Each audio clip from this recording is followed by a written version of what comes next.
हर किसी को यही लगता है कि सबका भाग्य पहले से ही लिखा हुआ होता है।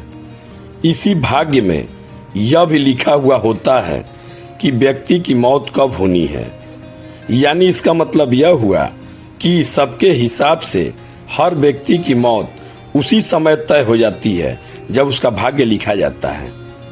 जन्म का समय हो या मरण का समय, सब कुछ पहले से ही तय होता है। लेकिन क्या आप सभी को यह लगता है कि ये सब बात सच है? मृत्यु का जो समय है वो निश्चित है या नहीं, इस बात के बारे में कोई भी अनुमान नहीं लगाया जा सकता और न ही कोई सटीक उत्तर दिया जा सकता है। इसको लेकर सबकी अपनी राय है।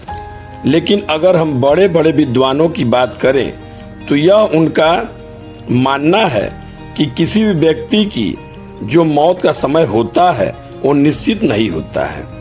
हालांकि व्यक्ति के मरने को लेकर कुछ आशंकाएं और संभावनाएं बनी रहती हैं। अब आप सबके मन में ये प्रश्न आ रहा होगा कि कैसी आशंका होती है जो यह दर्शाती है कि व्यक्ति की मृत्यु होगी आदि। तो चलिए इसके बारे में हम आपको बताते हैं।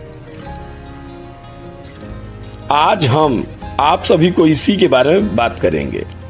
हम आपको बताने जा रहे हैं कि व्यक्ति की मौत का जो समय होता है वह निश्चित क्यों नहीं होता।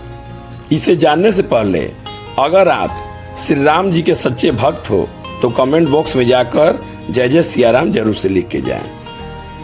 अगर हम बात करें मृत्यु की तो हम दो तरह की मृत्यु के बारे में जानते हैं।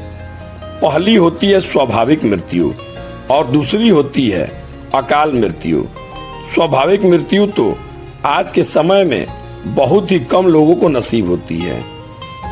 ये ऐसी मृत्यु होती है जिसमें व्यक्ति अपनी पूरी जिंदगी जी लेता है और बिना किसी बीमारी तथा बिना किसी चोट चपेट के मर जाता है।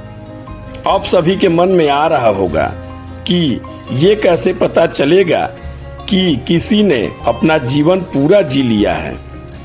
तो हम आप सभी को बता दें कि ऐसा कोई आंकड़ा नहीं है जिससे ये बताया जाए कि स्वाभाविक मृत्यु की क्या उम्र होनी चाहिए। लेकिन फिर भी 100 वर्ष की आयु पूरी कर लेने पर यह मान लिया जाता है कि व्यक्ति ने अपने पूरा जीवन जी लिया है। अगर हम लोग पहले का समय देखें तो पहले के लोग वो सभी ज्यादातर 100 के आसपास ही अपने प्राणों को त्यागते थे। लेकिन अब बामुश्किल से लोग 100 का आंकड़ा छू पाते हैं। इससे ये पता चलता है कि ज्यादातर लोग अकाल मृत्यु प्राप्त करते हैं। क्या व्यक्ति की मौत का समय तय होता है? बड़े बड़े पंडितों के यह मानना है कि व्यक्ति की मौत का एक निश्चित समय होता है, लेकिन यह निश्चित नहीं होता कि किस समय में व्यक्ति की मौत होगी। या फिर यह कह लीजिए कि कोई भी यह नहीं कह सकता कि किस समय या किस स्थान पर वो मौत को प्राप्त होगा। चलिए इसको हम एक उदाहरण से समझते हैं। मान लीजिए कि आपने अब गमले में कोई पौधा उगाया और वो एक ऐसा पौधा है जिसे आपको सीजन बदलना होगा। ऐसे में उस पौधे के बड़े होने का भी एक निश्चित समय होगा, लेकिन ये कहना मुश्किल होगा कि कौन सी तिथि को वह बड़ा होगा।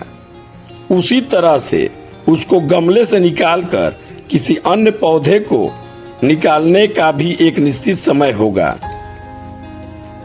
मगर किस समय ये किया जाएगा ये नहीं पता होता है। ऐसा ही कुछ मौत के साथ भी होता है।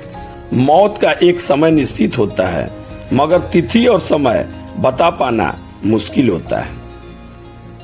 अब आप मान लीजिए कि जो पौधा आपने गमले में लगाया था वो कोई जानवर जैसे बकरी आदि आकर खा जाए तो ऐसे में वो पौधा खत्म हो जाएगा ना। लेकिन उसका समय तो निश्चित था, बावजूद इसके वो नहीं बच पाया। इसी को कहते हैं अकाल मृत्यु, जहां पर व्यक्ति की मौत का समय भी निश्चित नहीं होता है। हम इंसानों का जीवन तो पूरी तरह से कठिनाइयों से भरा हुआ है। हमेशा कोई न कोई समस्या आ ही जाती है। कभी कोई बीमारी तो कभी कोई बीमारी लग ही जाती है। अगर कभी व्यक्ति को ठीक तरह से इलाज नहीं मिल पाता है तो फिर उसकी मृत्यु हो जाती है। ये सब अकाल मृत्यु ही तो है। किसी का एक्सीडेंट हो जाना, किसी का जहर खा लेना, किसी का छत से नीचे गिर जाना आदि, ये सब अकाल मृत्यु ही है। इसमें व्यक्ति के मरने का समय निश्चित नहीं होता है। हालांकि जो आपकी कुंडली होती है उसमें ये बताया गया होता है कि आपको कब किस चीज से सावधान रहने की जरूरत होती है, लेकिन कुंडली में भी मौत के समय के बारे में कुछ नहीं कहा गया होता। अक्सर हम देखते हैं कि लोगों की आत्माएं भटकती रहती हैं। ये आत्माएं ज्यादातर कम उम्र के व्यक्तियों की होती हैं। कम उम्र की आत्मा के भटकने के पीछे यह कारण है कि वो लोग अपना जीवन पूरा किए बिना ही प्राणों को त्याग देते हैं। फिर जितना समय उनको दिया गया था शरीर को धारण करने के लिए, वो उसको बिना पूरा किए ही चले जाते हैं और उनकी आगे गति नहीं हो पाती। उनकी इच्छाएं वगैरह सब अधूरे रह जाते हैं, जिसकी वजह से वो भटकते रहते हैं। फिर जब उनका समय पूरा हो जाता है तब वो मुक्ति पा जाते हैं और भूत प्रेत से मुक्त होकर वो किसी जीव के शरीर में चले जाते हैं और फिर जन्म लेते हैं। यह सब यही तो दर्शाता है कि व्यक्ति भी अकाल मृत्यु का कोई समय नहीं होता है। अगर आज का हमारा वीडियो पसंद आया हो तो इसे एक लाइक करें, चैनल पे नए हैं तो सब्सक्राइब कर लें और बेल आइकन दबाना बिल्कुल भी मत भूलें। जय जय सिया राम।